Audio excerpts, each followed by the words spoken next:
Bonsoir mesdames et messieurs, vous êtes les bienvenus au programme de traduction et d'interprétation. Je suis Touré David, traducteur-interprète. Aujourd'hui, comme vous venez de voir la version en anglais, nous allons expliquer ça en français pour que vous ayez une compréhension correcte et claire du système juridique anglo-saxon et francophone. Le premier terme qu'on a eu à expliquer, c'est Attorney General. Attorney General, ça veut dire le ministre de la Justice et procureur général. Bon, ça peut signifier procureur général et en même temps ministre de la Justice. Ça dépend des systèmes. Par exemple, au Ghana, on dit le ministre de la Justice et procureur général. The Minister of Justice and Attorney General. Parce que le rôle de ce Attorney General, quand vous prenez par exemple aux États-Unis, il est le chef de l'ordre du département de justice. C'est lui qui gère et administre le département de justice américaine. Et aussi, il veille à l'application de la loi ou au respect de la loi et de la défense de l'intérêt public. Il représente l'État, le produit ou la branche exécutive fédérale. Il produit des conseils ou donne ses opinions sur certaines questions juridiques. Quand vous prenez Solicitor General, Solicitor General est en quelque sorte l'adjoint de Attorney General. Donc, Solicitor General, c'est l'adjoint alors du procureur général.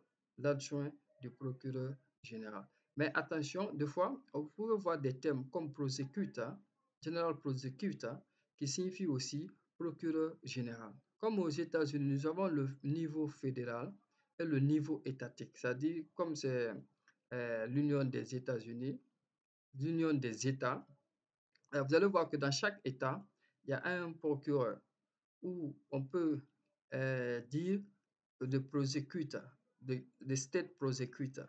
Donc, dans ce cas, ça a aussi le sens du procureur de l'État. Mais quand on dit procureur général au niveau fédéral, on va dire Attorney General, tu vois, qui est aussi le ministre de la Justice et procureur général au niveau fédéral.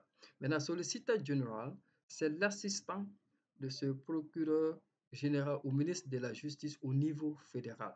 Maintenant, le rôle de ce dernier, c'est de s'assurer que la loi a été appliquée. Il protège la Constitution et aussi veille au respect des droits des civils, des droits des citoyens et prodigue à son tour des conseils dans son opinion sur la constitutionnalité de l'État et représente l'État ou la branche exécutive au niveau de la Cour suprême en cas de conflit, en cas de contentieux ou de litige, où le gouvernement ou l'un des membres, soit le président, est impliqué dans cette affaire. Donc, c'est ça le rôle du solliciteur et le rôle de Attorney General aux États-Unis. Donc, si vous voulez traduire cela, pour solliciteur, vous allez dire l'adjoint du procureur général. Donc, Attorney General aux États-Unis, c'est le procureur général au niveau fédéral, en même temps le ministre de la Justice. Par exemple, quand vous prenez le Ghana, vous allez voir que the Minister of Justice and Attorney General, c'est qu'on combine au fait le ministre de la Justice et le procureur général. Donc, il faut faire très attention en traduisant ces termes.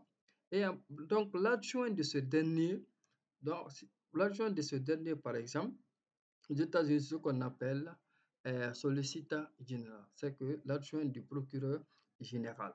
Donc, il faut faire très attention. Comme vous pouvez voir, prosecutor est traduit par le procureur. Par exemple, dans chaque state, dans chaque État aux États-Unis, il y a un procureur. Donc, on va dire là-bas state prosecutor. Donc, il ne faut pas voir que le sens prosecutor a un sens traduit procureur pour dire que pourquoi on n'a pas employé attorney general là-bas. Donc, ça dépend de la fonction exercée au fait par par l'homme de justice ou par le professionnel de justice. C'est ce qui va vous donner la différence de savoir pourquoi on n'a pas utilisé attorney pour procureur à la place de prosecutor.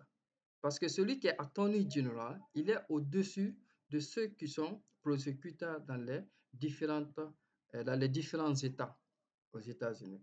Donc, c'est ce qui fait la différence entre le système juridique français et le système juridique anglo-saxon ou et ghanéen aussi. Donc, il faut faire très attention quand vous traduisez ces termes parce que ce n'est pas interchangeable. C'est-à-dire que là, partout où tu vois procureur, tu essaies de traduire par attorney general. Il faut voir d'abord le rôle de ce procureur et dans quel système il se trouve et puis quelle fonction il assume par rapport à sa hiérarchie hein, de justice. Donc, c'est ce qui va vous donner maintenant l'idée de traduire soit par prosecutor, soit par attorney general, ou soit par, ça dépend des pays. Hein.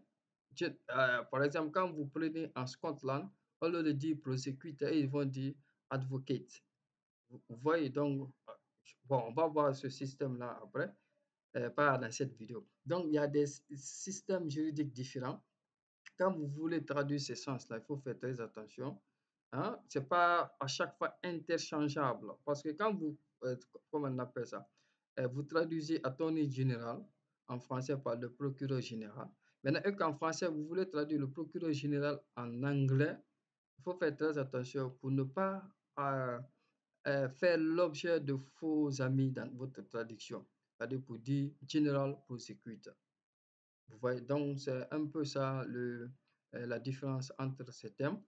Nous avons le Chief Justice, ça c'est le président des juges de l'ordre judiciaire, donc au sommet de cette hiérarchie. En un mot, c'est le président de la Cour suprême. Donc c'est ce qu'on appelle Chief Justice.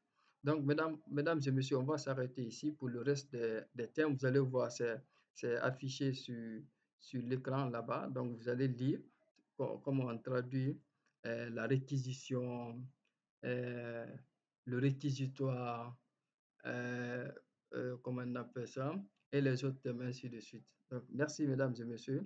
À la prochaine. Et n'oubliez pas de vous abonner, partager pour qu'on puisse agrandir l'audience. Merci.